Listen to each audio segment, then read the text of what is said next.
National Anti-Corruption Commission says it'll review its decision not to launch an investigation into the Robodebt scandal. A review of that decision has been released, claiming the Watchdog's commissioner didn't properly deal with a perceived conflict of interest. Political reporter Isabel Rowe joins us from Parliament House in Canberra. Isabel, what has prompted this decision from the Anti-Corruption Commission? Well, the National Anti-Corruption Commission made a decision in June this year not to investigate Robodebt, and the reason that it gave at the time was that there had already been a Royal Commission. Now, the NACC's inspector, or the Watchdog's watchdog, if you like, received 1,200 complaints about that decision not to investigate, and so it launched a review of that decision, and that is what has been released today. It's found that the Commissioner of the NACC, Paul Brereton, had a conflict of interest that he didn't properly deal with.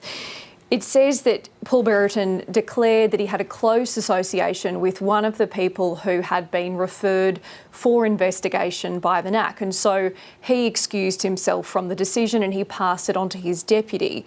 But the inspector who's done this review has found that he should have completely removed himself and that his deputy knew closely the views of Paul Brereton about this.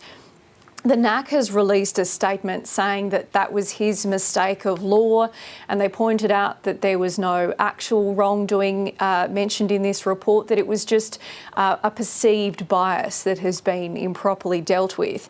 And an independent, eminent person, as they call it, will now decide review this decision again and decide whether the Commission should in fact launch a proper investigation into Robodebt. Now, Robodebt, for people who don't remember, has been described as one of the worst examples of public administration in Australian history. It was started under the former government.